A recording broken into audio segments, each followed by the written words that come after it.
Hey, what up, everybody? It's your boy J Wall, and this is Cosmically Powerful Blerd. And so we've been talking about Marvel all of this time, so I'm gonna go ahead and switch gears right now, and I'm gonna talk about some DC. And so, yes, I've been collecting comics for 32 years, and I've got a lot of Marvel, but I have a lot of DC.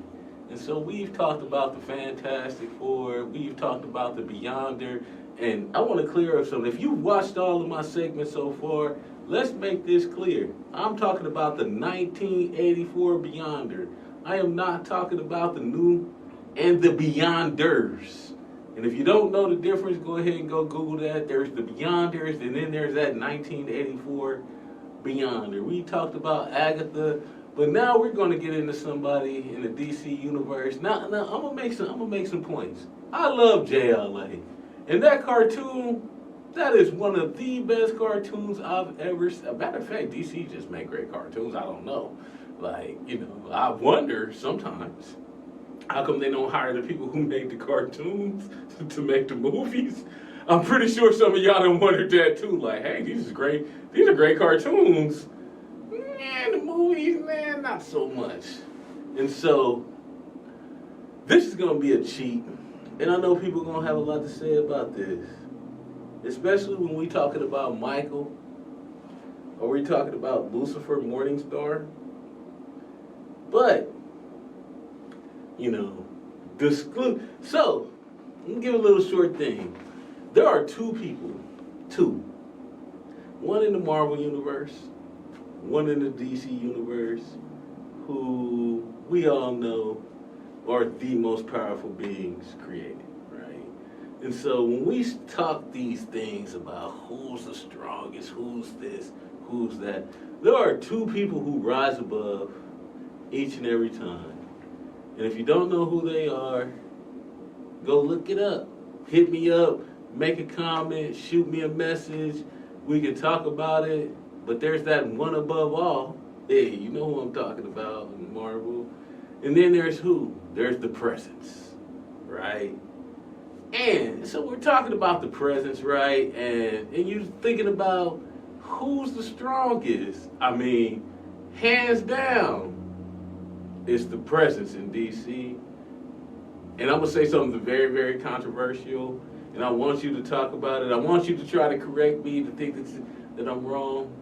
That one above all, though, right? That's the guy. That's the person. Marvel, DC, don't matter. That's the person. If you disagree, let me know. So let's talk a little bit of something about DC. Yeah, there's Darkseid, man. I love that guy. There's, they came out with the true form Darkseid, which, very powerful. There's my guy, Dr. Manhattan, and in a different segment, probably segment 5, I'm going to talk about Dr. Manhattan, and we're going to talk about who Dr. Manhattan is and what he actually does and how powerful Dr. Manhattan actually is. And if you don't know who Dr. Manhattan is, or you're thinking about the Manhattan Project or some J. Robert Oppenheimer type thing, go ahead and go and watch the show, The Watchmen, and you will see who Dr. Manhattan is. But right now, we are going to talk about that. Here, I'm going to tell you a story. No. You know what I'm going to do? I'm going to tell you her powers first. Her powers. And I went to school too. This never happened to me when I was in school, but this happened to her. But and her friend Mona got killed. Let's run through her powers first, so we can really get down and dirty about who we're talking about. And if you haven't figured it out, we're talking about Michael's daughter. Superhuman physical strength, matter manipulation, mind reading, astral projection, teleportation, telekinesis, reality warping, life and death manipulation, time manipulation, weather, size shifting, immortality, matter manipulation, soul manipulation. Like, the list goes on and on and on. And when we're talking about DC, and we're talking about the presence, and we're saying who replaced the presence, it's your girl, Elaine, right? Daughter of Michael. I need you to think about that. It's the daughter of Michael. And so when we start talking about gods and angels, and we start talking about Lucifer, and all you all know Lucifer, you know, he did not want to be in God's divine plan, so what did he do? He went and opened a bar. Matter of fact, here's the Lucifer for going off in a bar. And so we're going to take a drink to that. And so she became the most powerful character in DC, right? The most powerful, the daughter of Michael. I know a lot of y'all thinking like Lucifer Morningstar, very powerful character. I agree. I know some people are thinking Dr. Manhattan, the most powerful character. Spectre, you know, I'm thinking about that. But she is beyond equal, beyond parallel. And it's sad, you know, as a student, you know, she had to investigate the death of Mona. Turns out the headmaster did it. Then she went on this entire journey. And right now, she would be what is considered a god in DC, right?